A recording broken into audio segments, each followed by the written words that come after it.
Hello and welcome to NPC, that's Next Portable Console. It's a show about the games we take with us. I'm going to say this week it's a low-key show about the games we take with us. My name is Brendan Bigley. I'm here with John Voorhees. Hey Brendan, how you doing? Oh, I'm doing fantastic. And I'm also here with Federico Federico.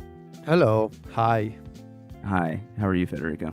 I'm a little bit under the weather, as they say. Been better, yeah. Yeah. I've been better, but I will manage, and I'm excited to talk about, portable games, portable consoles. He's a trooper. He's here to, Uh-huh. the show must go on, right, Federico? Yes, always. You gotta Bless your do heart. it. You gotta do it for the entertainment, man. There's Yeah. people expecting this from us, and we gotta do it. Yeah. Absolutely. All right. Yeah. So how about we just get right into it? Because we actually have a lot more. I think we have more stuff to talk about this week than we have in most episodes. Not that we have a huge pool of episodes to compare against yet, but the format's changing every week, baby. And this week we have a lot of news. There's a lot of news to talk about because there's a lot of new handhelds. There's a lot of just like interesting developments, I think, in the world of portable gaming. And I think this first thing is just like a really fun one to start with. And it's the Game Boy Operator, which is by Epilogue, I think is the name of the company. That's right, yeah. We all have Game Boy Operators, correct? Is that true? Yes, We do. Yes, Yes. that's true. Mhm. I know you both have upgraded since. I'm still sitting with the Game Boy Operator. But the Game Boy Operator, if you don't know it, is a little device that you can buy and plug into your computer, Mac or PC, I believe. And you can just plug a Game Boy or Game Boy Advance cartridge in there, and it will, A, allow you to just play that game on your computer, which is remarkable, and B, allow you to dump that save file as well if you want to take the game and the save file and move it to one of your many next portable consoles. Epilogue has announced that they are adding the ability to use the Epilogue or the Game Boy Operator as a webcam via the Game Boy camera soon, which is an exhilarating idea. And I'm part of me is like, where do I even get a Game Boy camera? But I also desperately need to find where I can get a Game Boy camera because I need to try this. Like, I have to do this. Oh, there are a lot of them on eBay. Definitely go to Are there? eBay. Well, let me tell you, Brandon. I did this before. I did this last year. With me.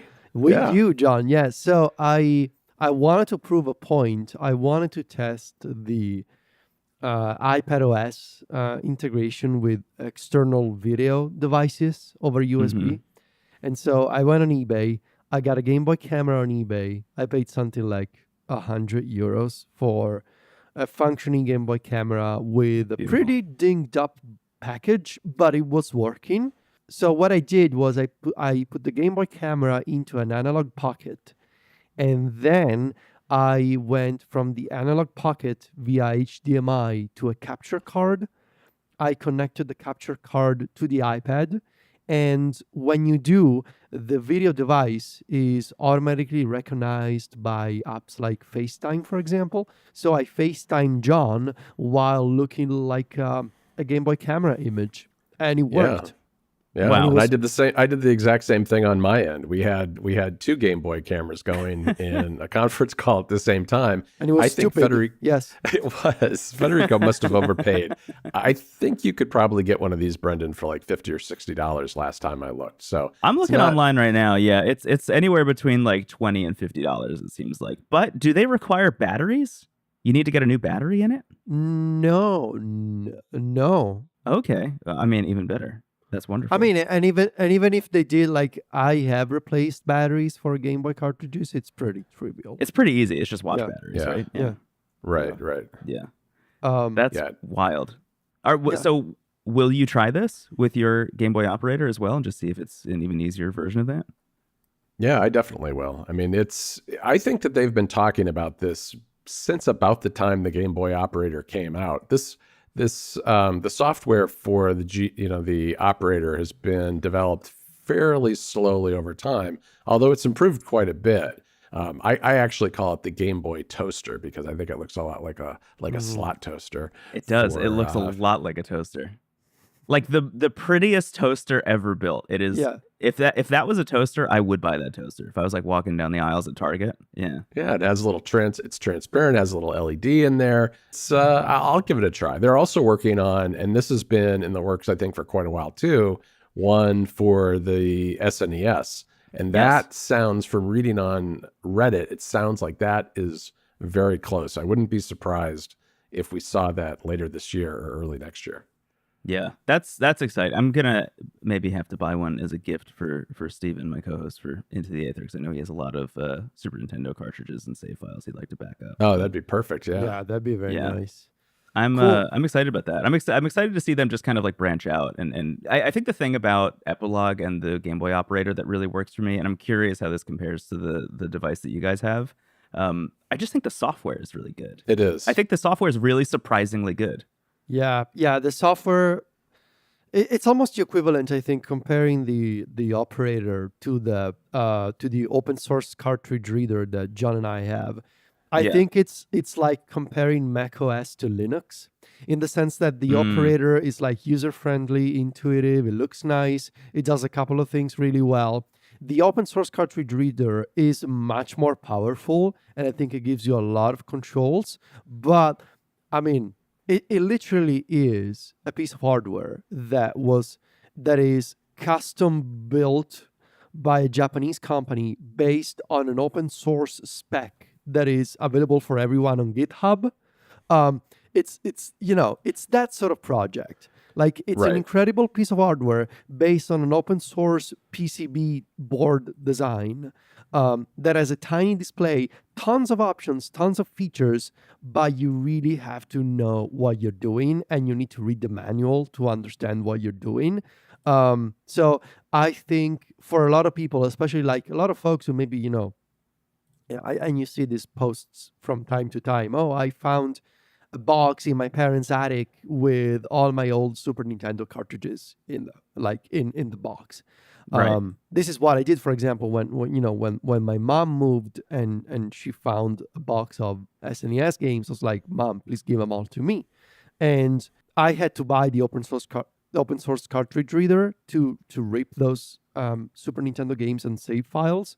But something like an SNES operator would be so much easier to use because the software is so much better. Whereas the software of the open source cartridge reader is basically like a 1-inch tiny display that you need to operate with a bunch of buttons.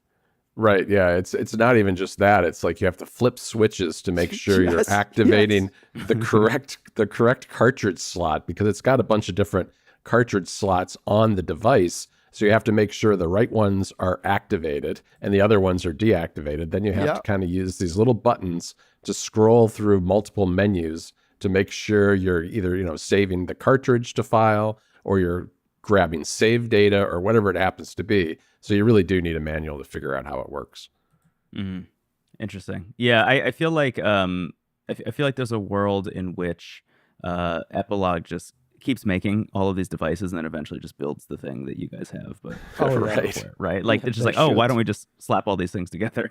Yeah, they should. They really should. I could see them getting to that point. Yeah. Well, shout out to Epilogue and the Game Boy camera webcam. I'm excited about that. Should we move on? Do you want to move on to the next thing? I want to know what the Powkiddy V10 is. Yeah. So the Powkiddy V10, new handheld from Powkiddy. We're getting new handhelds constantly. We'll talk about that in a minute when we get to Ampernick as well. Yeah.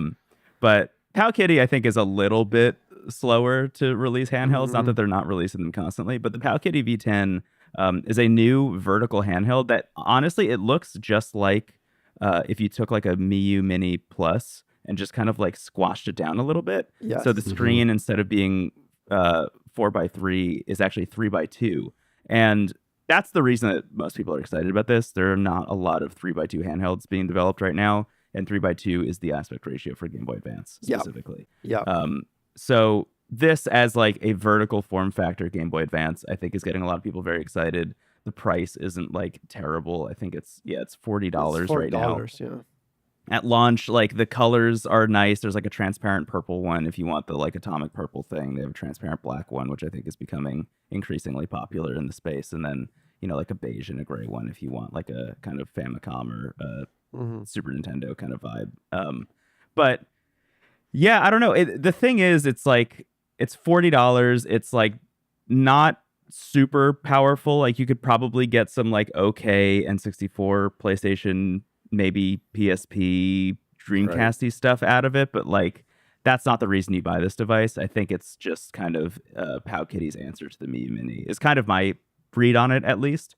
And I think the 3:2 aspect ratio is the thing that helps it stand apart, because I do think, and again, I want to talk about this more when we get to Ambernick, but I do think we're getting to a like saturation point, at least in my eyes, with some of this stuff. So them changing the screen aspect ratio, I think, is a very smart decision. Yeah, I think that is a good decision. And I think, if I remember right, is it pixel doubled so that it's a double the resolution of the GBA, I think? It is, yeah. It's 480 by 320, so stuff's going to look really good on it, which I believe, wasn't that also the case with the Ambernick RG351P? I think so, yeah. But I like this aspect ratio. I mean, the GBA is kind of the sweet spot for a lot of my retro gaming. That said, though, I've got enough handhelds now that I didn't really feel compelled to go out and get this. Yeah, same here.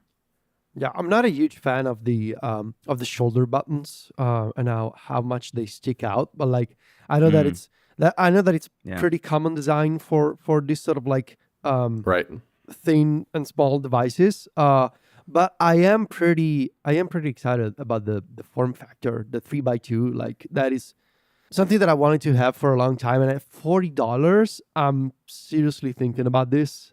Even though I don't need the V10, but the 3x2 native, without having to do any scaling or without having it's gonna look really good. Yeah, it's gonna look really nice. GBA is gonna look really nice on this. They are promising like up to PSP and N64 emulation. I would be surprised, given the specs of this device, if you can do even 1.5x or let alone 2x PSP upscaling. That would really surprise me, but we'll see, I guess.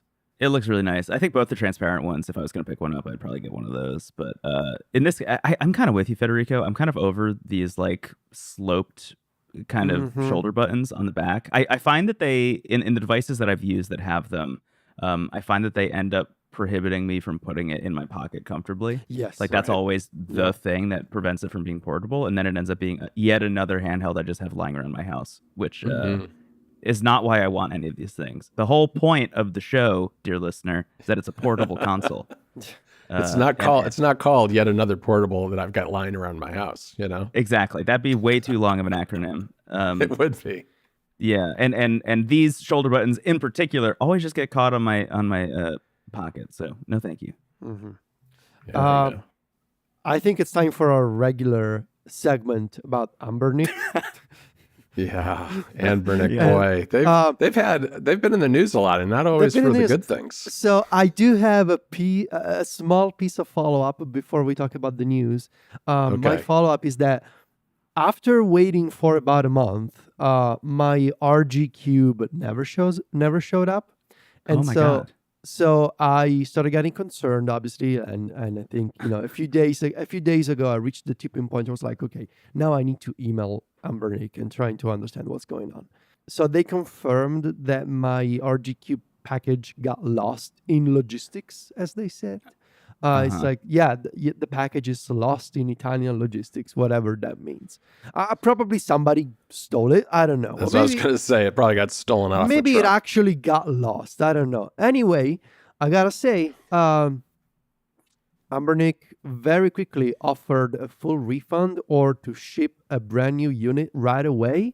And I asked, please ship it again, like same model, same address. And within like 30 minutes of me sending the email, like, please give me another one of these, they shipped a new unit. And so now I'm waiting again. The package is once again in China, about to leave China. And hopefully by the next episode, I will be able to talk about the RG Cube, because the one that I originally bought is lost in logistics, as they say. Wow. All right. Well, hopefully it'll turn out all right at the end of the day. Hopefully. I hope you get your hands on it. People are very happy with that device. I know. Like the reviews have been really glowing, which is cool. I can't wait. And like what I appreciate about the Cube is like the narrative arc, like from the first few leaks on Reddit and people making fun of like the Fisher Price look of it. Yeah, I was relentless in our Discord about it. Yeah, to people. I went in on that thing. Yeah, to people actually liking the RG Cube a lot, like the I don't know. It kind of feels like a nice comeback story for I mean, it's a pretty particular design for sure. It Yes. is. And But it's we'll very see. different from their other stuff too. I mean, that's Yeah. the thing with Anbernic. Right now, we've got so much stuff coming out from them that it's kind of hard to tell one from the other. There's so many different handhelds with the exact same chipset in them and with slightly different size screens and, slightly different layouts and that sort of thing. I mean, that's one of our next stories is this new Anbernic RG40XX, Mhm. which is running the same chipset as the SP, Yeah. but with a 4-inch screen. And Yeah. it's in a horizontal format. So I don't think there's actually much more to say about that one. I guess it has RGB lights around the thumbsticks There's too. Those are the RGB old, lights, and so this is a 4x3 screen, Right. Yeah. which should be pretty good, I'm guessing, for GameCube emulation and that sort of stuff.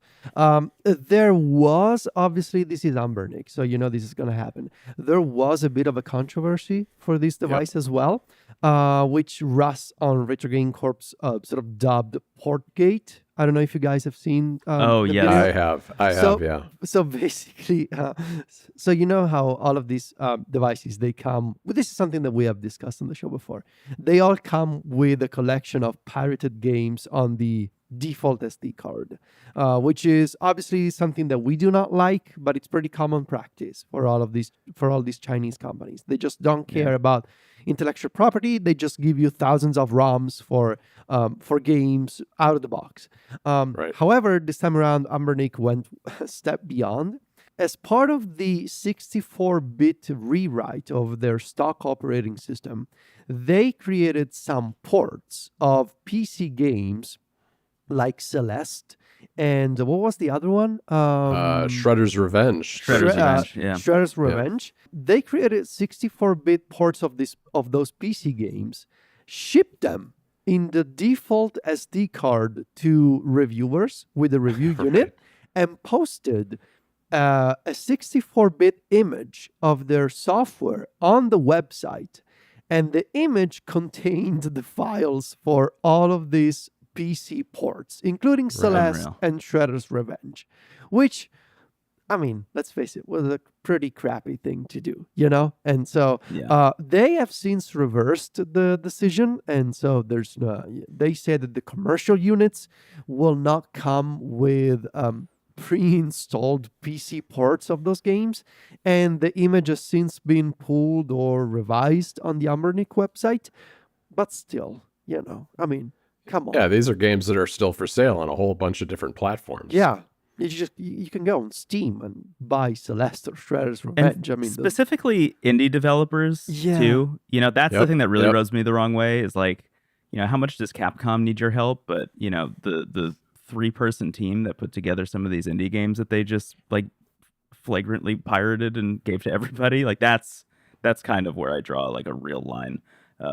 It's pretty intense. And I think the thing that's also kind of a bummer about it is Portmaster is literally one of the most interesting things I think about the current wave of Anbernic handhelds. Like the idea of being able to run some of these games on your handheld like this is really spectacular. And I've been using it because it's pretty easy to get off the ground. When you open up Portmaster, you can just like scroll through a list of games and it will show you exactly what files you need to move from your legally purchased copy on Steam onto the SD card to get a lot of these things to run.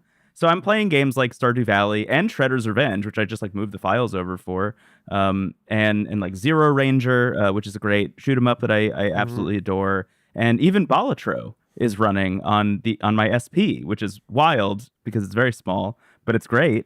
And it just feels like a very cool development, I think, in this space that has kind of been sullied a little bit by this experience. But I'm glad they turned around on it. I think that was a smart move or a smart pivot for them to bail on that immediately after that outcry.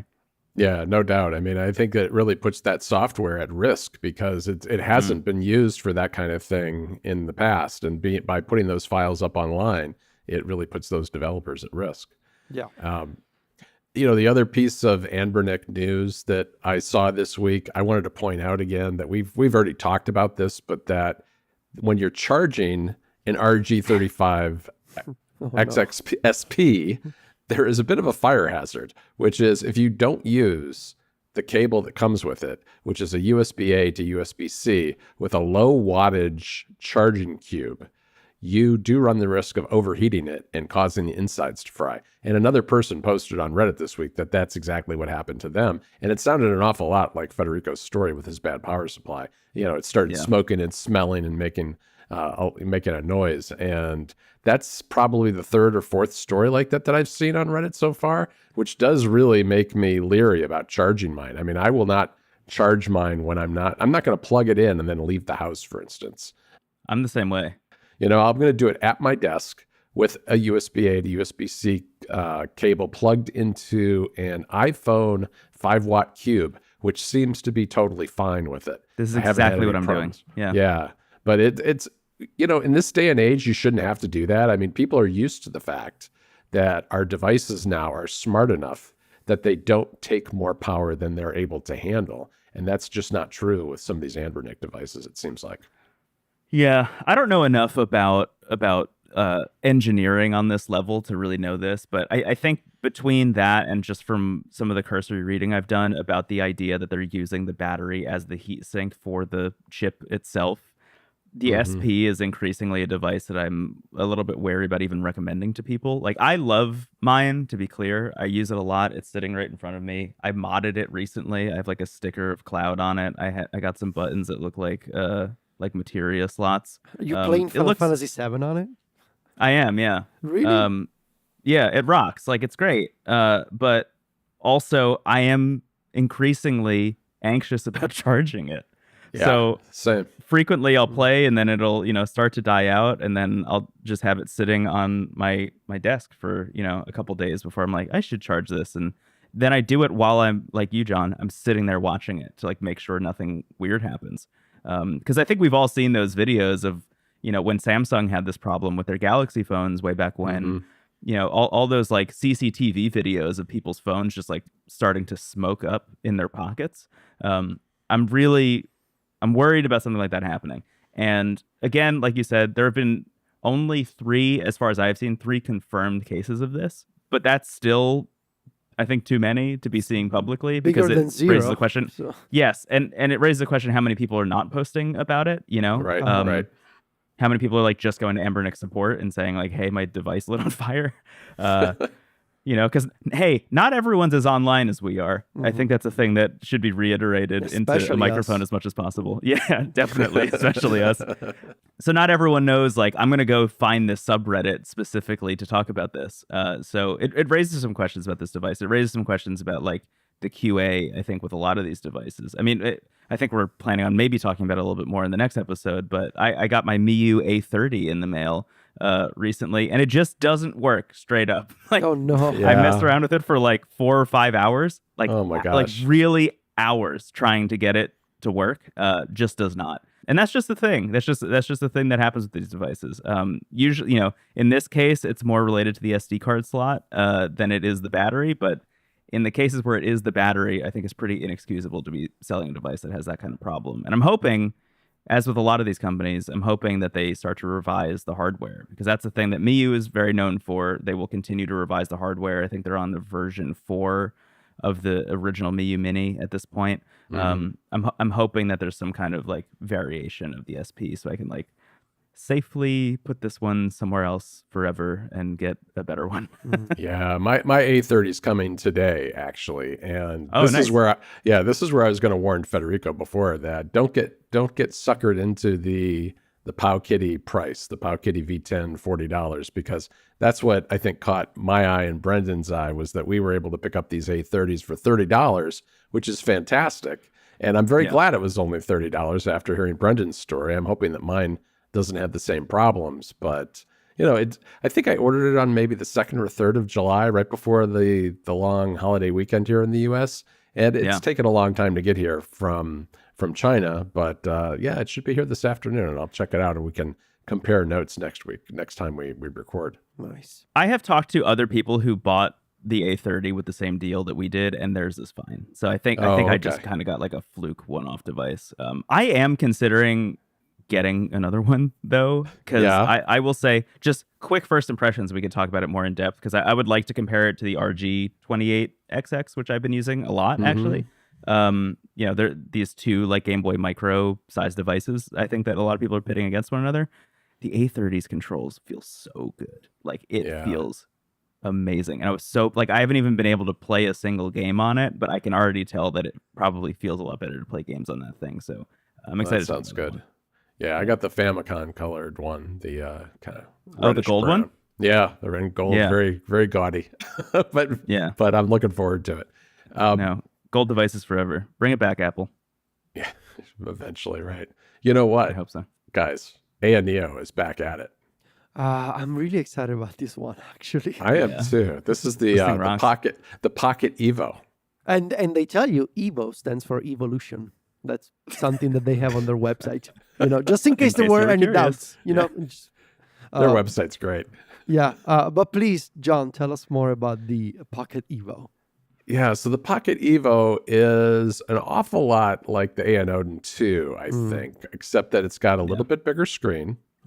It's OLED, because it's a 7-inch OLED screen, which looks great. And it's 120 hertz refresh rate, which I believe the Odin is 60. So those are the big differences there. I believe the chipsets are exactly the same in the two of them. They're Snapdragon Gen 2. So it's got a lot of similarities to the Odin, but it looks really good too. I really like the way the controller grips look. Same. I especially like the white model. It comes in black as well. And I've been dying for an OLED device for retro gaming. So this could be it for me. I was thinking about this, and I think part of the reason why I've been sort of mulling over the Odin 2 forever is I really want to get a comprehensive Android-based device, but I really would like it to have an OLED display with a high refresh rate. And the combination of these two things, so the 120 hertz refresh rate and OLED, plus the comfort grips, I really love the way that this device comes together in this package. I am a little bit skeptical about the pricing because A&E, they historically tend to overprice their things a little bit. Very high. Very high, yeah. But I'm still pretty excited about this one. Hall effect, joysticks, running Android. The Snapdragon 8 Gen 2 means, you're going to get a lot of performance headroom for most games and most emulation. I don't know. Some of the specs are missing. I couldn't find any information on what version of Wi-Fi it's using and stuff like that. But I guess they even have charts on their website. So they're claiming that this is going to be the lightest Android-based handheld with also the biggest battery. But what I find interesting is that they're putting asterisks after the first number. Oh yeah, look at that. Yeah, so for example, they say too. it's gonna wait for asterisk grams. It's okay, so is it gonna be less than the 401 grams than the Razer Edge, or less than the 420 grams of the Switch OLED? It's unclear. Also, the battery is gonna be 8 XXX milliampere per hour battery. Okay. I don't know. Interesting decision. And obviously it just says high-speed Wi-Fi without numbers. Right. We'll see. I don't think the Indiegogo campaign is not live at the moment. No, right? it's not. Okay. No. Very I soon. think if the Neo Pocket S, which is their most recent device, is any indication, which has a lot of the same specs in terms of just chipset and stuff, that thing is, I believe, about $400 starting. Yeah. I would guess that this is going to be closer to 5. Yeah, I was gonna say 500 too. Maybe 550 for sure. Yeah, probably. I consider this is a weird comparison, but as a person who does a lot of photography and owns a couple of cameras, I consider Aya Neo to be like the Leica of the retro handheld scene, where it's the build quality is going to be amazing and it's going to perform really well. But there are going to be a couple things here and there with the software that are going to make you scratch your head, and the price is out of this world. Yeah. Because I've been considering getting an Aya Neo for a long time. The Pocket S in particular is the closest I've ever gotten to actually getting one. But at the time that they released it, I already had the Odin 2, so it didn't make too much sense. Right. Yeah. Yeah, it is tempting. It is tempting. It's all about the screen for me with this one, because otherwise I kind of wish if I would definitely be in if it had a more modern chipset than the Odin does. Oh yeah, absolutely. I mean, I are think there I don't think there are any handhelds, just phones with Snapdragon 8 Gen 3. Yeah, I don't think there are any.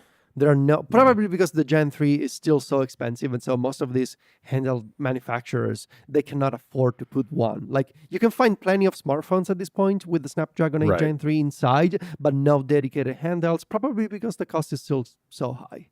Yeah, you'd end Yeah. up with $1,000 handheld or something like Yeah, that. exactly. Yeah. which is like, that's just untenable. It might, maybe I should move an upcoming story I was going to talk about up here. Maybe this is the best time to talk about the Nothing CMF1. I could just touch on it. Yeah, I was going to ask you about it. Yeah, I could touch on it real quick, but Nothing, a camera manufacturer that is, I think Nothing was founded by the original founder of OnePlus. True. if I'm not mistaken. Yes.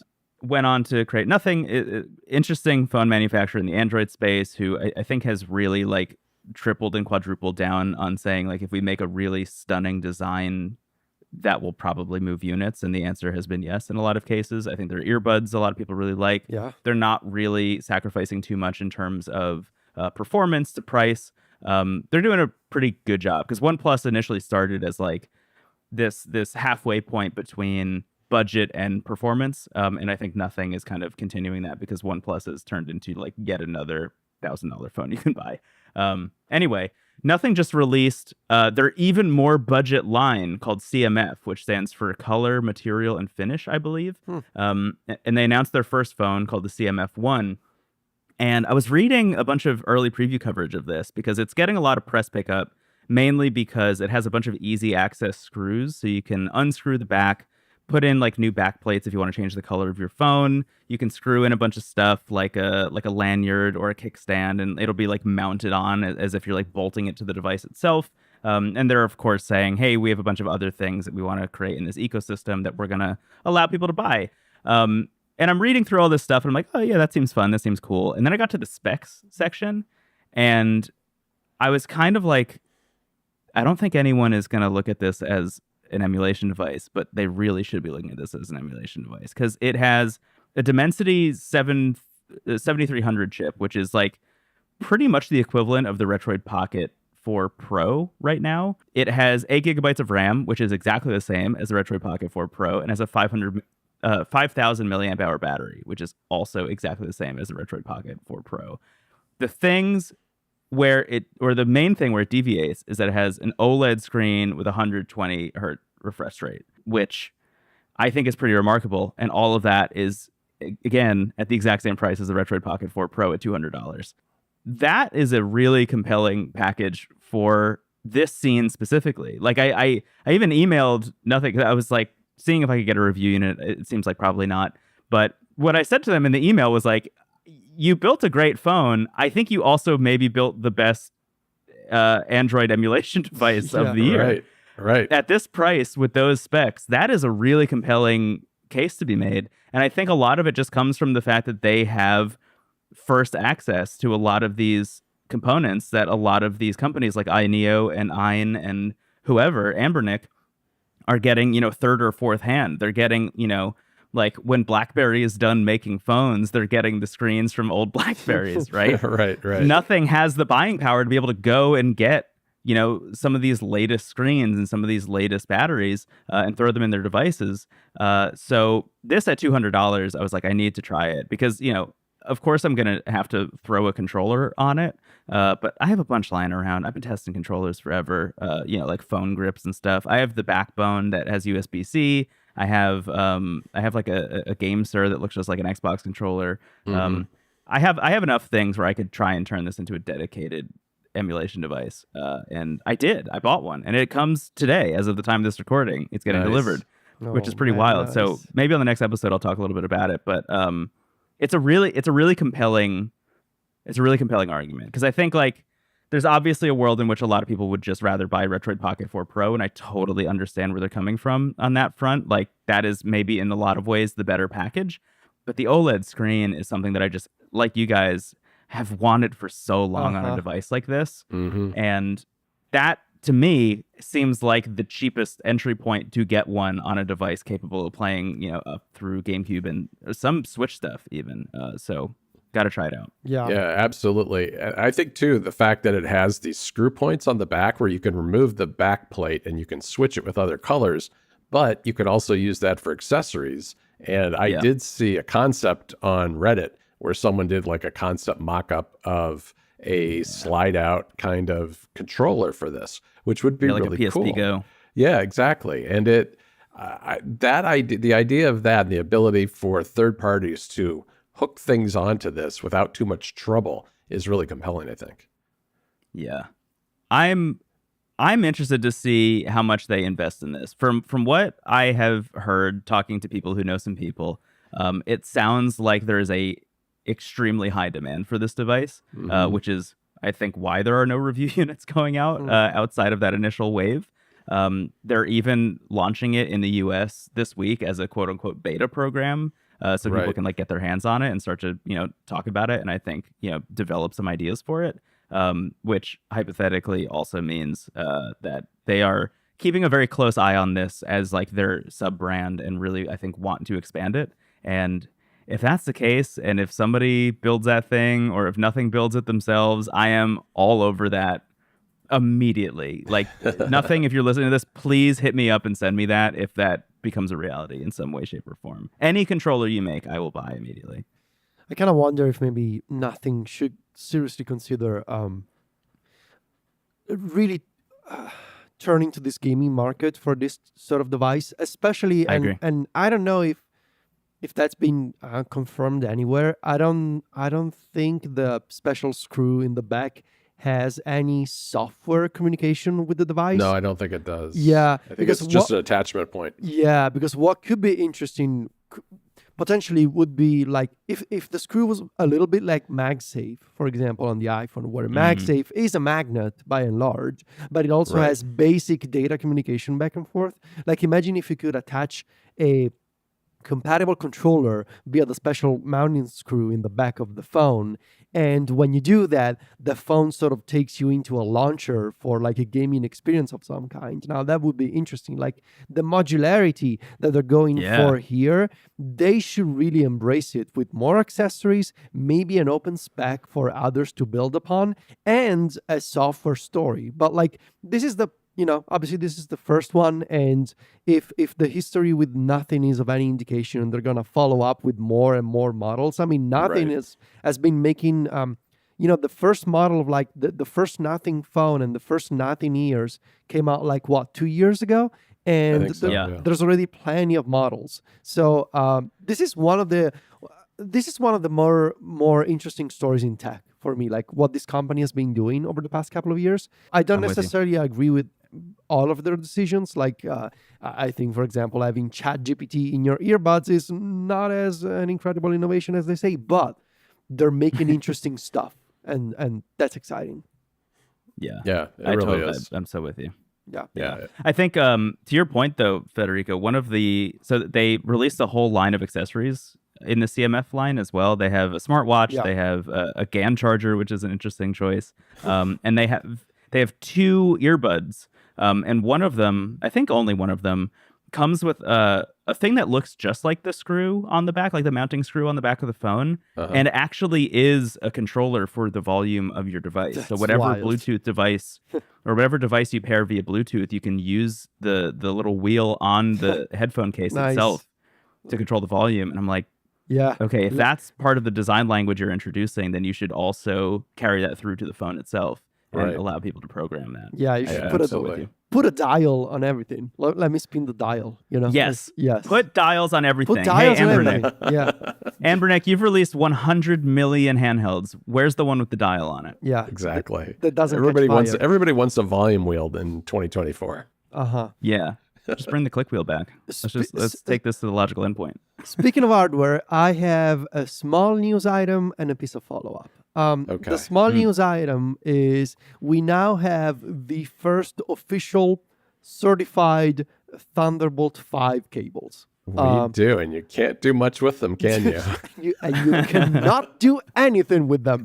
Come on, Federico. I think Sean Hollister at The Verge said you could connect two $4,500 Razer gaming laptops together and transfer files between them, right? Imagine that. And we still don't know whether, but the thing is, I saw the article. So these cables are from Cable Matters, a pretty respectable, cable brand. I have a bunch of their cables. It's a good company making good accessories. But these are Intel certified Thunderbolt 5 cables. Now, those Razer laptops that claim to have Thunderbolt 5 compatibility, it's unclear what Thunderbolt 5 chipset they're using. And I think it's proprietary is what I've read, it's not totally a given that these cables are going to support the full Thunderbolt 5 specs, even when connected to those Razer laptops. And I believe Sean Hollister said, we're going to test this and report back. Because, that is the story with these Thunderbolt 5 cables. There's nothing else to use them with. Obviously, they're going to be backwards compatible with Thunderbolt 3 and 4. And USB, of course. That's the story with Thunderbolt 5. This is mostly just an exciting glimpse into the future where we're going to get Thunderbolt 5 support on Apple devices, on Windows PCs, on eGPUs eventually, hubs, eGPUs. That's potentially, I wouldn't be surprised at this point if we are going to start seeing the first Thunderbolt 5 accessories at CES 2025. So there were one or two at this year's CES. Just a couple. I think they were hubs mainly that were being shown off so far. Yeah, the main problem is that all of these accessories, all of these hubs, if you open them up and you take a look at the board, they tend to all use the same 4 or 5 chipsets. Like it's not like every single manufacturer is coming up with their own Thunderbolt 5 controller design. They're going to a supplier in China and they're picking and choosing off the shelf these Thunderbolt 5 controllers that allow them to build docks, hubs, whatever you want, eGPUs, whatever you want. And now there just aren't any chipsets, that these manufacturers can buy and implement in their accessories. So, and then there's Razer, of course, doing 2 laptops with a custom Thunderbolt 5 controller. The follow-up also related to cables. If you recall, I was waiting for this promised miracle cable from China that promised to be a full-on USB 4 certified 10-meter fiber cable. Now, I waited for 2 months for this cable, with the goal being I'm going to leave my custom-built eGPU, the giant enclosure that we spoke about a couple of episodes ago. I'm going to leave the enclosure with the graphics card in my office, and I want to run a 10-meter cable to my bed so that I can play with Dragon's Dogma or Elden Ring in bed with my Legion Go and the eGPU sitting and making noise and making heat in the office. And I don't want to lose any performance. So I need to find a USB 4 certified cable. Now, through its ups and downs with the company, in a moment of weakness, I guess, I found this cable via a Google ad, and it felt too good to be true, but it was only $199. And I was like, you know what? If this actually works, whatever, I'm gonna try it. And it was it was an unknown company called Long Gone Cable. That name just doesn't inspire confidence. No, not at all. Yeah. I bought it, and for a few weeks there was radio silence. And eventually I emailed them. I was like, hey, should I cancel my order? Does this cable even exist? And actually, those folks at Long Gone, they have been so kind. We started this process in mid-May, going back and forth. So basically, initially they told me pretty upfront, look, we can either refund you or you need to wait because we need to certify your cable. We can only get it to work up to 8 meters. And at that point, initially I was like, okay, then why do you sell it for 10 meters on your website? But then they said, look, we're going to just tell us what kind of peripherals you need to connect. We're going to buy the peripherals and we're going to test it in the manufacturing lab for you. It's like, okay, look, I need to Good luck. Yeah. I need to connect to the specific eGPU board, and it's like, yeah, it needs to be USB 4 certified. So basically, they couldn't find the board, and I mean, no surprise given how custom of a thing it is. So Right. essentially, these folks they ended up buying an Apple Studio display to make sure that the cable would hold the signal up to 10 meters. And they ran a bunch of tests, and they told me, we think we got it, but you need to wait a few more weeks. So we're now in mid-June. A couple of weeks ago, they got in touch with me again. They said, so we have a cable for you. It's not from the long gone brand, but it's from our other brand, King Cable, with 2 Ks. Now, see, that inspires a little bit of confidence right there. This is the King cable. It's the King Cable with Perfect. 2 Ks.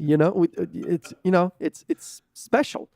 I was like, I told them, look, as long as it's USB 4 certified and you promise that it's 10 meters, fiber, and USB 4, like it doesn't have to be Thunderbolt, it needs to be USB 4, Right. then please ship it to me. And they were like, yeah, it's USB 4, it's 10 meters, and it's fiber. I got it. And guys, it works. Wow. That's wonderful. It's truly the King cable. It's the Yes. King Yes. cable. It's the King cable. It's USB 4, 10 meters, fiber. It's even so nicely braided. Like, it has to be the best high quality cable I have. Like, Wow. Well, you had a whole team building one cable for you, Federico. I mean, come on. I mean, it did feel like they were sending me pictures of like these folks. They went above and beyond to make sure that I was satisfied with this USB 4 cable. And They bought like a $1,500 studio display just to test your $200 cable. That's pretty impressive. it's pretty impressive. And what is also impressive is that I can leave my. So here's what I've done. I have my eGPU in the office that is always connected to my gaming monitor. But when I want to play games in bed with my Legion Go, obviously the monitor needs to be powered off, because otherwise the eGPU defaults to displaying my game on the monitor and instead of the Legion Go. So I bought a HomeKit smart button that allows me to power off the monitor when I don't want to use it. I connected the monitor to a HomeKit smart plug. So either from pressing this button on my desk or using Control Center on my iPhone, I can make sure that no power is going to the monitor. When the monitor is disconnected, the eGPU defaults to showing games on the Legion Go internal display. Right. So what I can do is I can just power off the monitor, turn on the Legion Go, turn on the eGPU, connect the cable, and slowly walk to the bedroom and, lay in bed. I'm unrolling the cable as I go. And yeah, I can play Elden Ring and Dragon's Dogma and, Dragon Quest, whatever, just, with the power of a 4090 in the office over USB 4. It's a dream come true. It's remarkable. It's been a long I'm journey. so happy this Federico. worked out for you. Yeah. Yeah. Yeah. And It's amazing. yeah, I was very surprised. All right. I think that about does it for the news recap this week, which it's kind of odd that usually in the summer, for other podcasts, we don't have a lot of news recaps to go Right. by. But that's not the case with NPC. No, I actually didn't think we would have that much. And a lot of this just popped up in the last few days before we recorded. So it's kind of nice that they took care of it for us.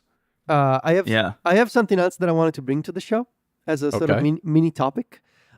Sure. I bought a Steam Deck again. Of course you did.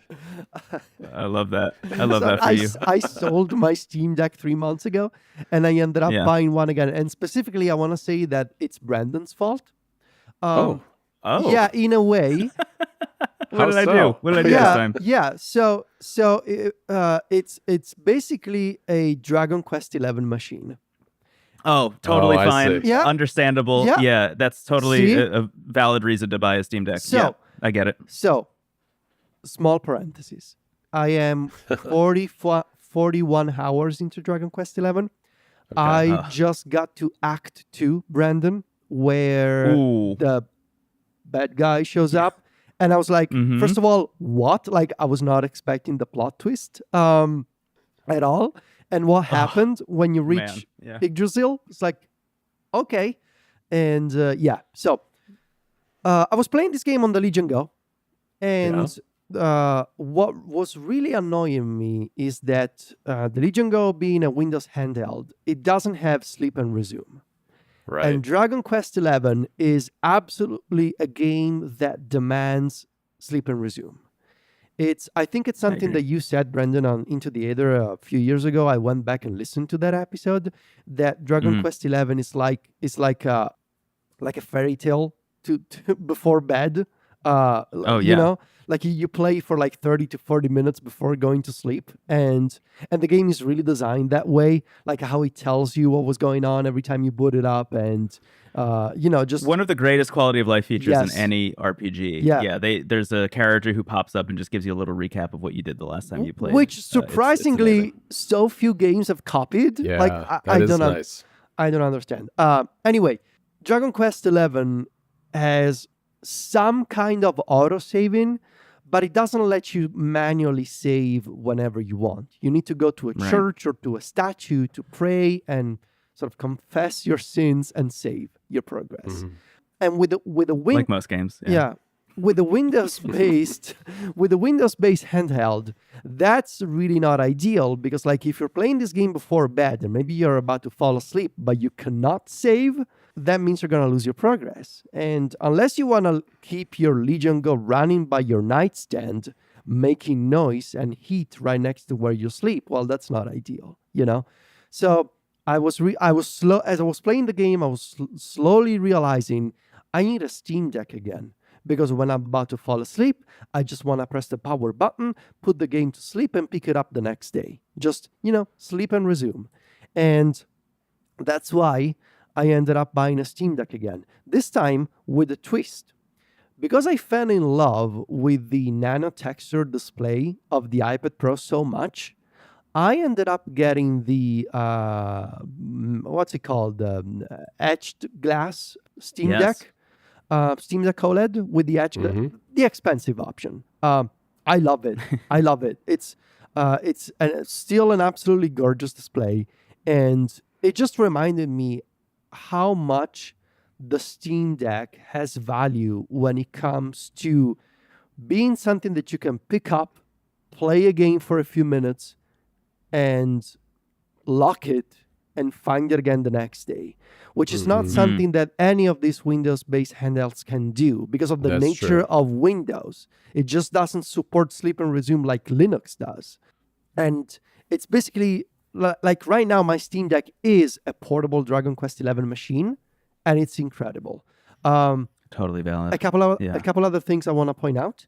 I've been using the suite of accessories by a company called, they used to be called Deckmate. Now they're called Mechanism. And they make a bunch of these mate labeled accessories. They make the Ally Mate and the Deckmate.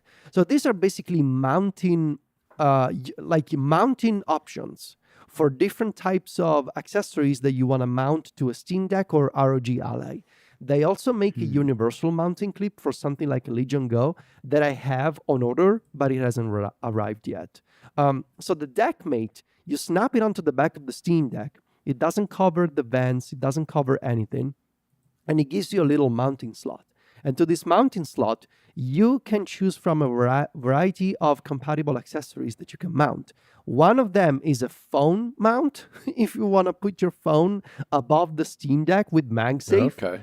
Say you want to watch a Twitch stream or a YouTube video as you're playing, or listen to a podcast, whatever. You can do that. Or, in my case, I have a very slim Thunderbolt dock by a company called Pluggable that is only sold on Amazon US. John shipped me 2 of these Pluggable docks. Quite a while ago now. Quite a while ago. Thank you, John, for doing that, because I cannot purchase them from Italy. It's the slimmest Thunderbolt dock, to my knowledge, in existence. It's about the size of an external hard drive, like an external SSD. I can mount this pluggable dock to the back of the Steam Deck, and then I can connect my X-Real glasses to the dock. Oh, Yes, Yeah. and play Dragon Quest XI on my X-Real glasses while looking at the ceiling in bed with the Steam Deck on my lap. It's this is the dream. it's the most comfortable thing ever. Like, Yeah. it's incredible. It's That been sounds great. it's been so comfortable doing this. And I mean, obviously, as you can imagine, Dragon Quest XI on the ceiling looks fantastic. I'm sure. Yeah. So at this point in my life, I guess there's a place for both the Steam Deck and the Legion Go. There's no way I want to play Elden Ring or Dragon's Dogma on the Steam Deck. That's what the Legion Go and the eGPU are for. Right. But for this kind of like older games, like PS4 era games or any indie game, especially games that, are best experienced with sleep and resume every day, I'm reaching for the Steam Deck now. What a story, Federico. Yeah. Look, I'm just happy that you're playing Dragon Quest XI. That's my big takeaway from this story. Just the more people I can get to pick that game Man. up and play it all the way to the end, the happier I'm going to be as Man, a person. I do yeah. think so far it has a pretty good shot at being my favorite JRPG ever. Oh, Yeah, wow. it's definitely mine. Yeah. Definitely mine. Yeah, possibly with you. gonna end up in my list of favorite games of all time. Like, it just there's something to the cozy vibe of the game and some of the plot twists and Uh-huh. how challenging it can be in some places where like it actually demands you not to grind but also to think and strategize. Yeah, it's incredible. Yeah. So Yeah, it. If you go to my profile on Backlogged, it is on my top 5. It is. there you go. I think it's a masterpiece. I think it's incredible. And the Steam Deck is a great place for it. Honestly, my biggest takeaway from owning the Legion Go for a little bit and still having the Steam Deck, and also something that doesn't really fit this show but is worth just touching on. I've been using the game porting toolkit a lot on my Mac Studio. Ooh, okay. I've just really kind of bought into this idea of using Steam for everything just because I can transfer my save files between all my devices. Yes. Right. That's a thing that I totally forgot about and just really hadn't acknowledged at all. And I've been thinking about a lot more recently. Yeah. Yeah. Should we talk about mobile gaming? We should. I suggested this topic because I've been making kind of a concerted effort to re-explore gaming, especially on the iPhone, because I don't think Apple does a very good job with integrating gaming with the iPhone or the iPad for that matter, especially the Mac. But that doesn't mean that there aren't good experiences to be had on iOS for gaming. And having also, used the Anodin 2 for a while now, I have a feel for the Android world when it comes to gaming as well. And I thought it'd be fun to kind of compare some notes in terms of, how you can go about doing that. What are the options? What are some of the accessories that are useful to have for gaming on those devices, and where things stand? Do you guys play much on your iPhone? Emulation now, yeah. Yeah. Okay. Yeah, Same. for sure. I wouldn't say that I'm playing like quote unquote regular games downloaded from the App Store. I think the one exception that I've made lately is installing what's the full name? Zenless Zone Zero. Is that Zenless Zone Yeah, Zero. that's- Yeah, the new that's- Mihoyo game. Yeah, that's Yeah. the one regular App Store game I've installed on my iPhone and iPad in like a couple of years, I'm gonna say. That game rocks. All right. How about you, Brendan? Yeah, I play a lot of mobile games actually. It's a thing where I try and seek out mobile games whenever I can on my iPhone specifically. I think that there are a lot of very interesting developers making really interesting stuff and have been for a long time. I think like the one that I could point to always is Zach Gage, who made games like Spell Tower and Good Sudoku and just all of Not Words, like all of these classic games. But there are a lot of developers like Zach Gage out there making stuff constantly. And I think the more I can seek those developers out and kind of champion their work, the better. Actually, one that I found recently, thanks to somebody in the Into the Aether Discord, is a guy named Arnold Rowers, who has released a bunch of games. And his game that he released recently this year is called Gun Show. It's a roguelike where you play as a just kind of like it's like a Western idea, and you're getting like attacked by a bunch of guys. You just need to like try and shoot them and not die. But everybody dies in one hit. And I can't stop playing it. I've been playing it like nonstop. So point being, yes, I am deep in the world of mobile games, and I am constantly trying to seek them out if I can. Yeah, I'm curious What's how the you game go about. called? Because when I search for Gun Show on the App Store, it gives me like some kind of a gun convention schedule. I think I saw this on Touch Arcade recently. GUNCHO, Gun Show. Oh, okay. So it's not about buying guns in the United No. States. No. It's like Oh, this looks nice. Gun Show. Okay. Yeah, it's awesome. It takes a little bit of learning, but once you get into it, it has become my go-to. I love this game dearly. I'm curious what you do for discovery, Brendan, because I think one of the things that's hard on iOS is finding the good games, because there really is so much junk on the App Store. And to a degree, I think Apple Arcade was designed originally to maybe be that discovery method, but it really hasn't worked out that way. I mean, Apple Arcade to me it's a weird place. I mean, it's definitely geared towards, I guess, kind of a family vibe more than anything, but it has a lot of casual games, which there's nothing wrong with casual games, but the mix between those casual games and sometimes kind of these reworked classics that show up, and then other games by people like Zach Gage, who has games there, or the Snowman team with Alto's Odyssey and things like that. It's just, to me, Arcade doesn't hang together very well. And for a lot of indie developers, it's really not been a solution for them. It seems as though many of them have just remained on the App Store, where discovery really is a problem. Now, I think one company that's doing it probably better than Apple is Netflix to a degree.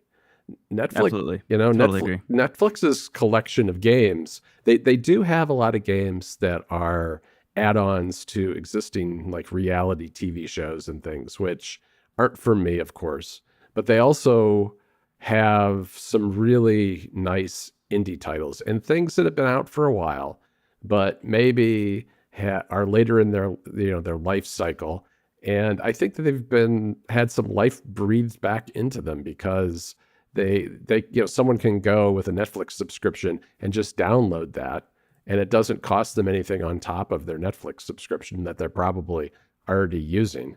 So I've been really happy to see the Netflix stuff, and I've downloaded a ton of games from there. Yeah, I think Netflix. This is a thing that I don't feel the need to champion Netflix as a company, but I do think that it is worth mentioning how much they have done, I think, for a lot of indie developers recently. Because you and I have talked about this, John, I know at least, but I feel like Netflix, their lineup of games specifically, feels like a best of indie games from the past decade. Right. Whoever is specifically picking out and curating those games and like working on those deals and deciding what games are going to get ported to Netflix games, that person has incredible taste. Like they just have like winner after winner after winner. I think Hades is on there, right? At this point. Yeah. Into the Breach is on there. I'm just looking at the ones that I have downloaded. Pointy, which is a new game by the developer of Downwell, is on there. I think they have their own version of Dead Cells, which is bizarre because I think there are now 3 versions of Dead Cells on the App Store. There's the one you can buy, the Netflix one, and the Apple Arcade one, all happening simultaneously, which I think also increases the lack of discoverability in some ways. For sure.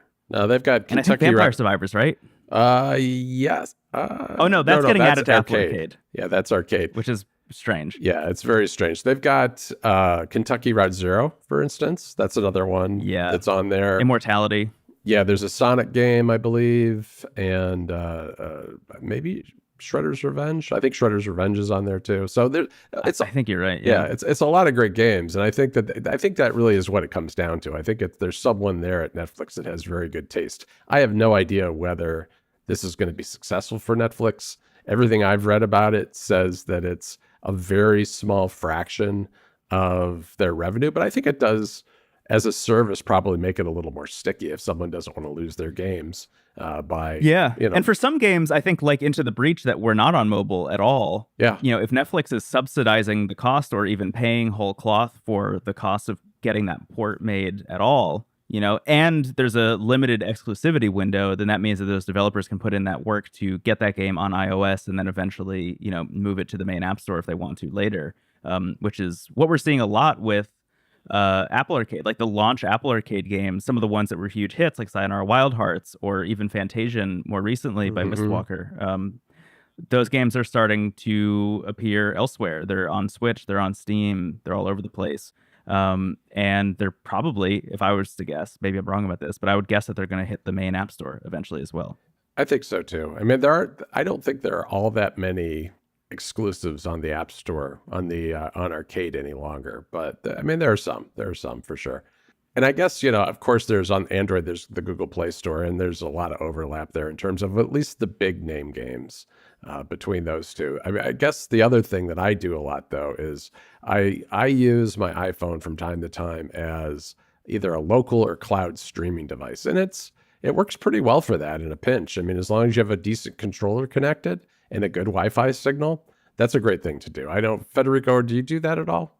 Sometimes, yeah. The main problem is that due to limitations with Safari, and I think there are going to be some changes in iOS 18, but the problem is, so far, if you wanted to use something like NVIDIA GeForce Now, for example, right, you always ran into a resolution cap that didn't allow you to stream, for example, games at 4K at 120 hertz, for example, right. because of those limitations of PWAs on iOS and iPadOS.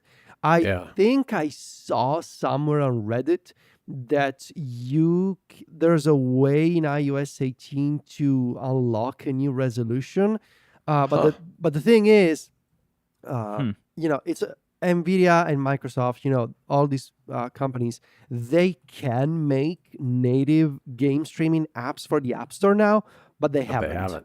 I know. So now they've been burned. They've already been burned. I don't think they're going to, at least not anytime soon. Yeah.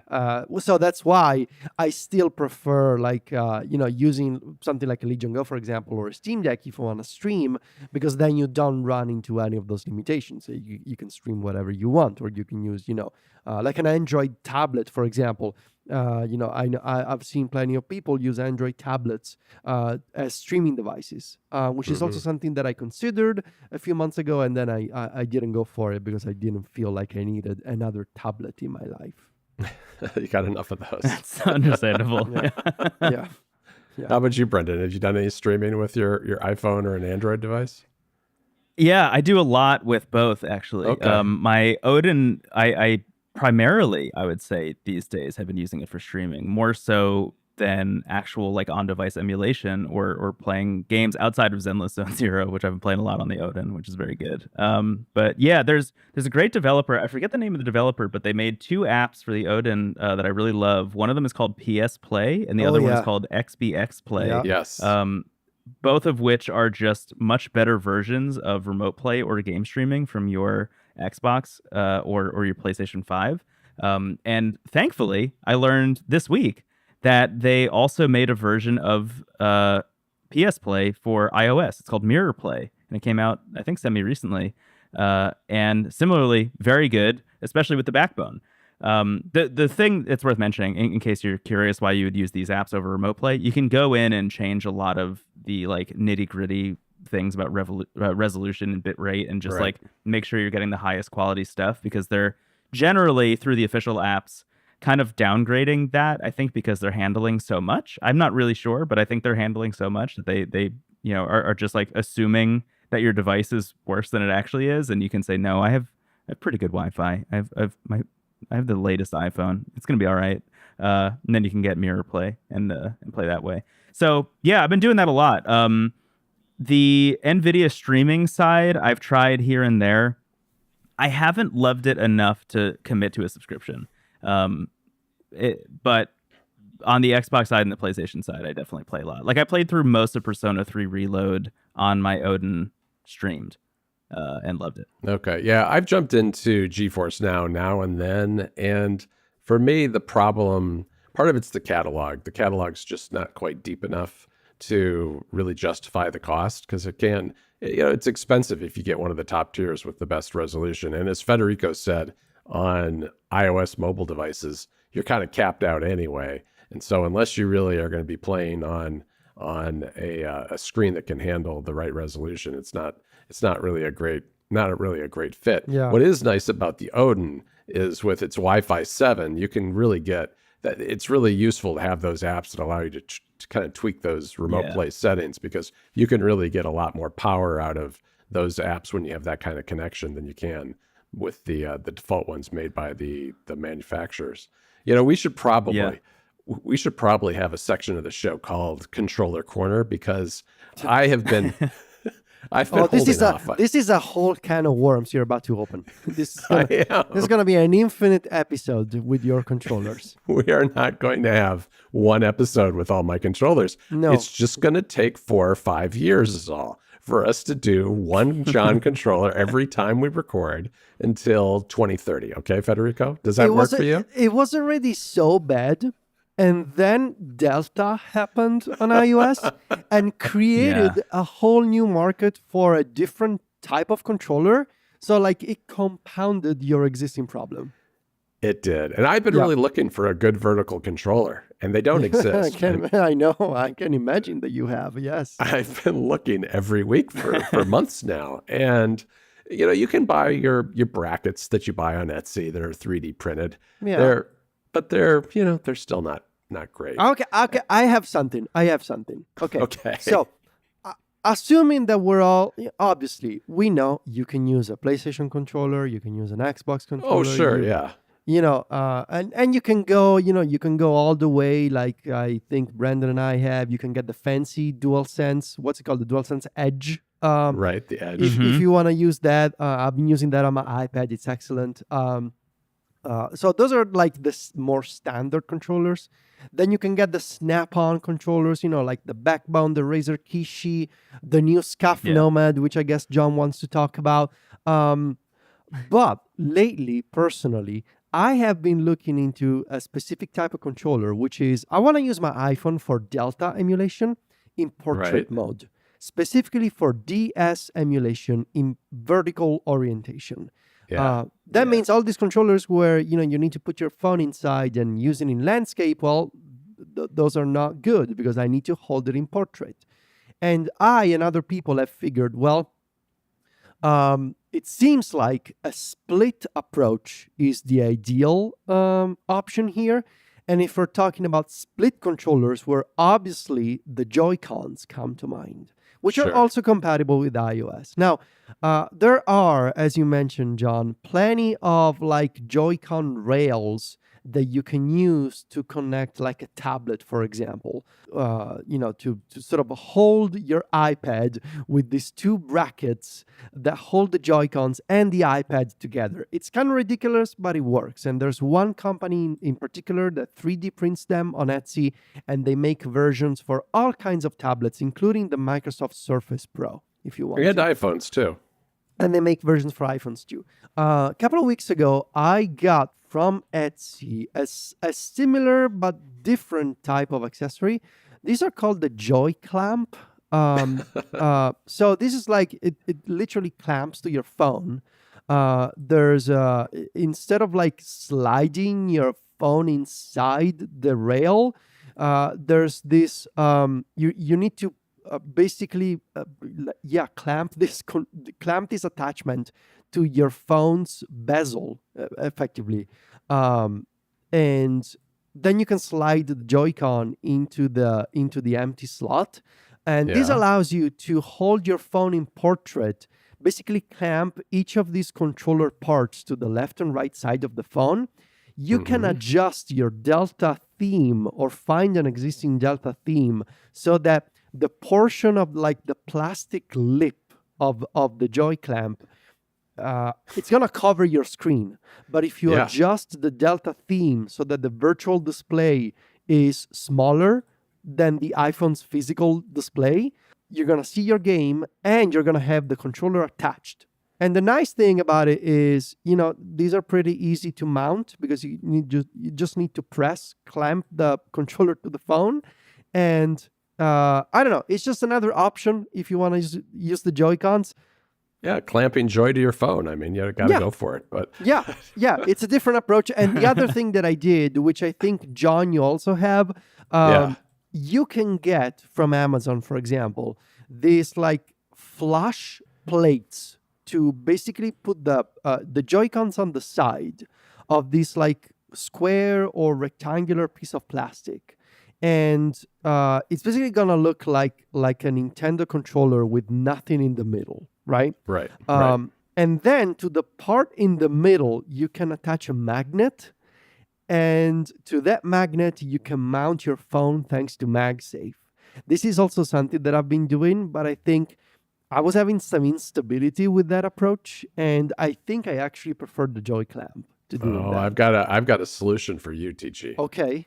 So this set of plates that I got is by a company called Mania.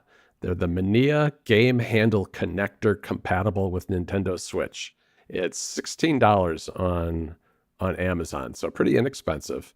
I took the biggest one, which was necessary for the 15 Pro Max, and I connected. I had a hard time finding a battery, not a battery. I had a hard time finding a magnet that would work because, as you said, you can get these ones that are like stickers that are very thin and they hold your phone but not super stably.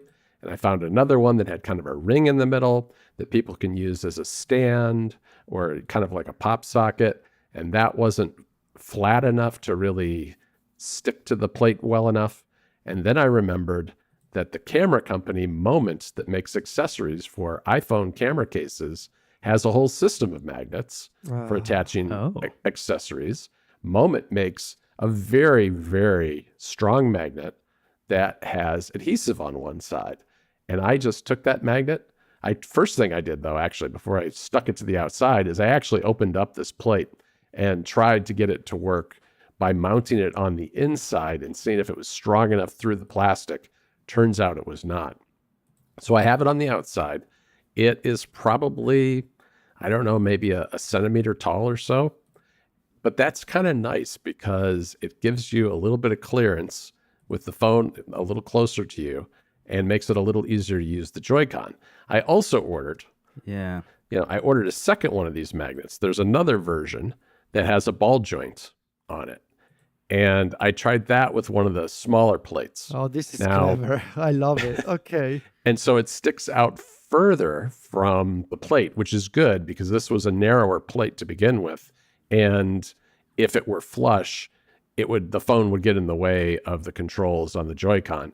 But because it's a little bit closer to me still, I can put the Joy-Con on that, and then I can rotate with the ball joint depending on how I'm sitting, whether I'm like sitting in a chair or lying in bed. I can kind of move that around and move the screen accordingly. Now, this particular plate is still maybe a little smaller. I think that this ball joint maybe would work better on the big plate.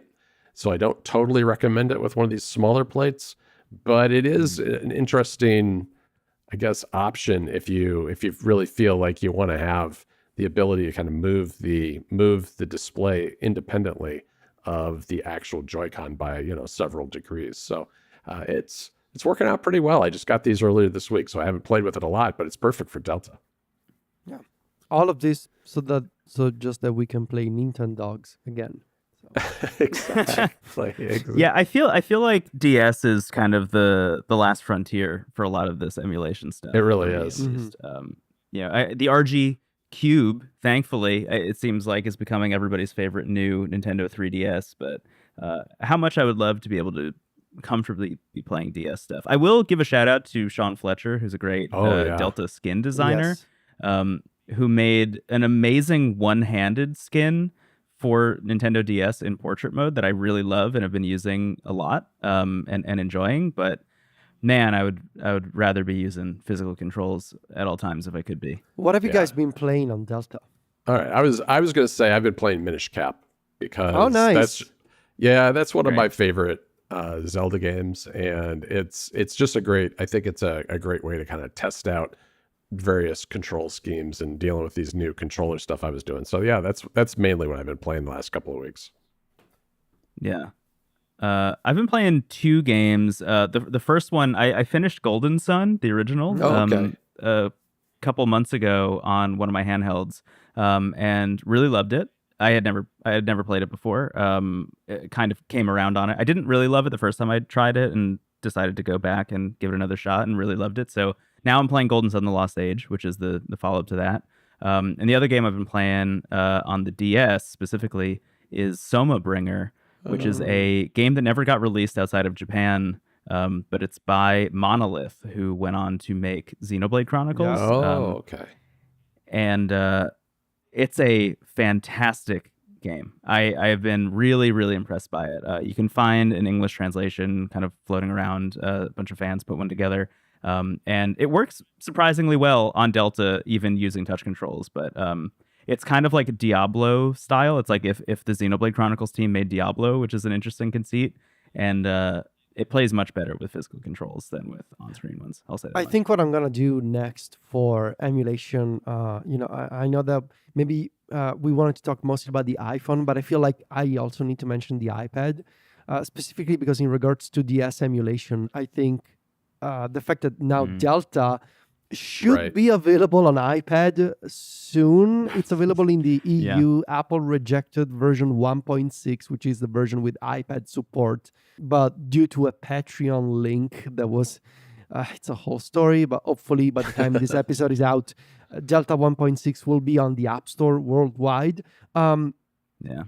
DS emulation in Delta for iPad with the Apple Pencil, it really intrigues me as something that you can do, especially for stylus heavy games that used to be a thing back in Sure. the DS days. Not so much with the 3DS, but in the DS days there were some games that really took advantage of the stylus, and to be able to do that with the Apple Pencil on an iPad, it's something that I want to try. Yeah, that sounds great. How I want to go back to your joy clamps for a second, Federico. How exactly are they clamping onto the edge? That sounds like something that I don't know. No, that'd that's be the bad that's for the the thing. iPad. That's the thing. You are going to cover a part of your screen. I mean, I guess on the iPad, the bezels are thick enough so that the Yeah. clamp basically sits on the bezel.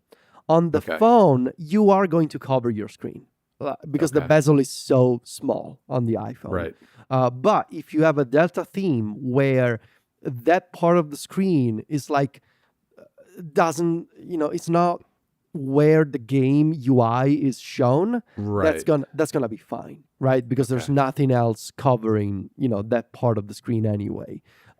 They are, I guess, mostly designed for iPads because they have thicker bezels, but you can use them with an iPhone as well. Just make sure that you don't have that you adjust your Delta theme accordingly so that the emulated game is also not where the clamp is.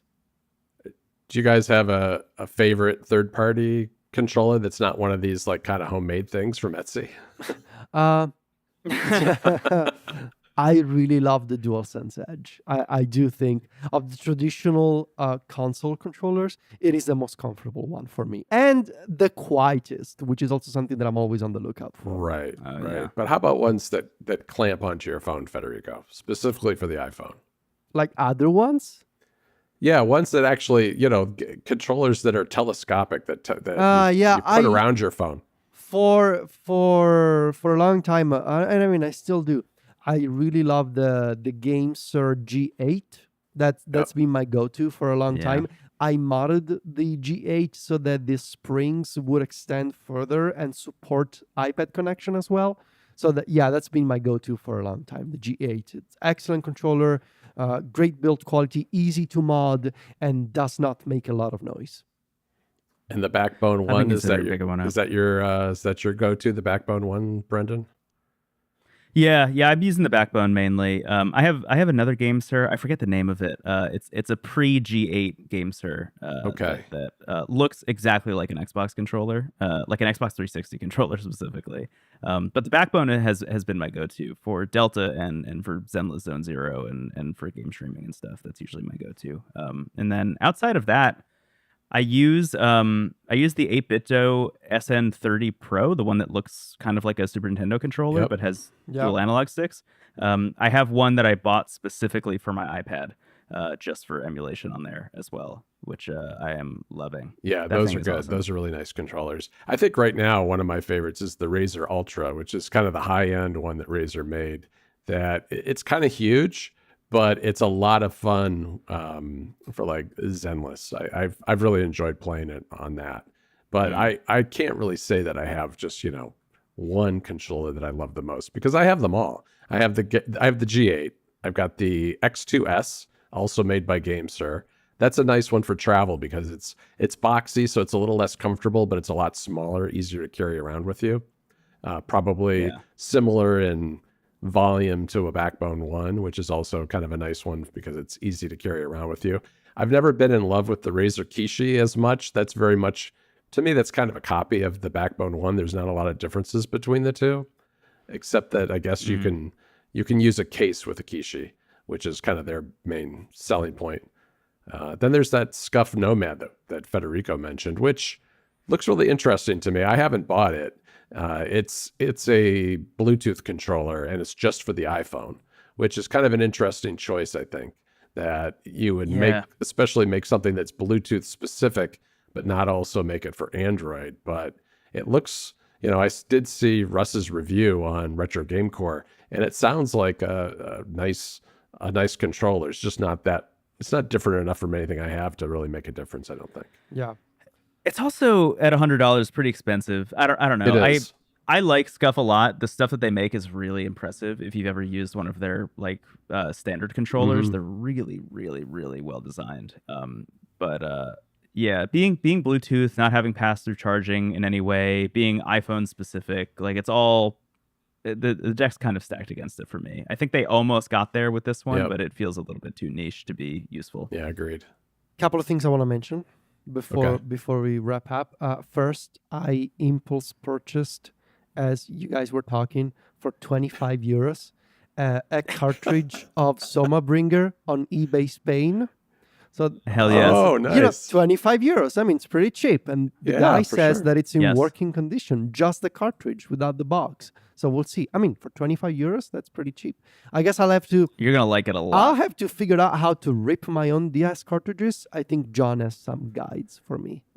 I do. Yeah. So it's Yeah, it's not so yeah. bad. And the second thing I wanted to mention, in iOS and iPadOS 18, this is something that I noticed with playing Zenless Zone Zero. Game mode is coming to iOS and iPadOS 18. Oh, true, yeah. So this is going to Yeah. boost games performance while reducing background activity and also reducing latency for AirPods and other connected Bluetooth accessories, like if you have non-AirPods earbuds, I guess. I haven't really seen any meaningful improvements yet, but Your phone gets really hot.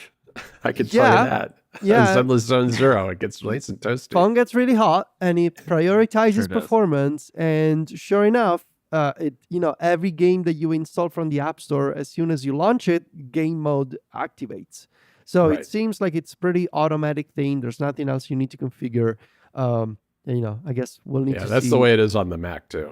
Yeah. So that's nice. And the other thing that I wanted to mention is also there's Game Porting Toolkit 2 this year, which in addition to helping developers bring their Windows games to macOS, now it also integrates, I believe, with iOS and iPadOS.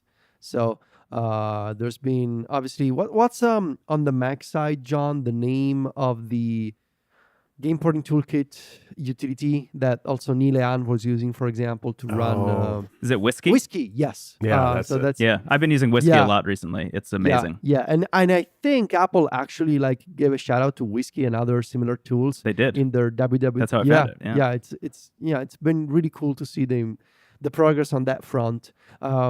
But yeah, otherwise I'm mostly just using the iPhone and iPad for Delta, which is the best thing ever. Yes, And same here. yeah, hopefully the iPad version will be out soon. I'll give a quick shout out to a YouTuber, Matt Horton, who just put out a really good video specifically about Mac gaming and iOS gaming specifically, and was shouting out Game Porting Toolkit and Whiskey as a solve there.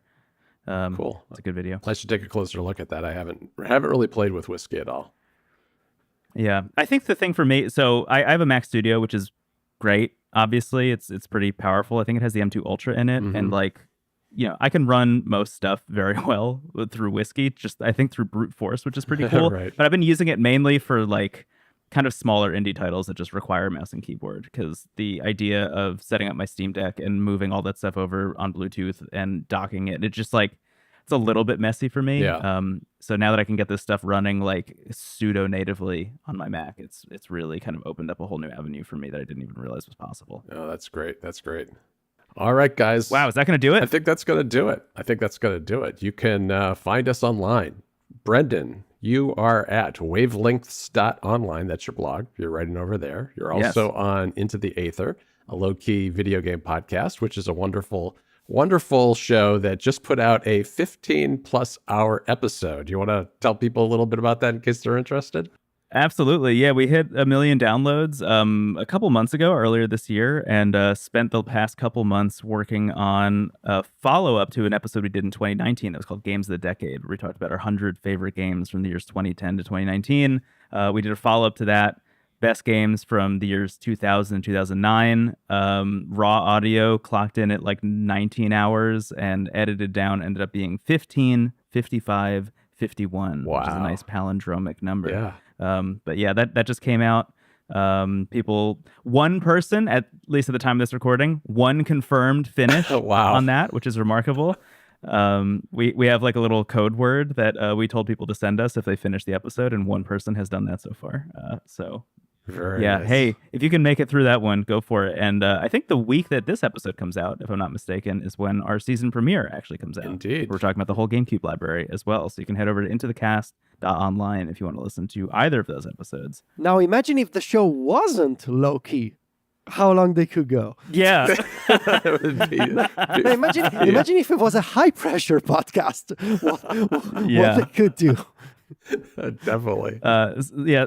Sometimes when trying to upload a 16-hour MP3 file to your podcast host, it feels high pressure. Definitely. Very, very high key experience. Yeah, I think you created some technical issues for yourself there for sure. I mean, there aren't too many. We found the limits of wave files, which I didn't even realize. A wave file can only be 4 gigabytes maximum. Yeah. Wow. That's amazing. That's amazing. Well, you can also find Brendan online. Just search for Brendan Bigley wherever you go for your social networks. You can find me and Federico over at macstories.net. We also host other podcasts like App Stories on Mac Stories and Mac Stories Unwind. And both of us are on the social media. Federico is at Viticci. That's VITICCI. And I'm at John Voorhees, JOHNVOORHWS. Talk to you guys later. Bye. Thanks for listening, everybody. Bye-bye.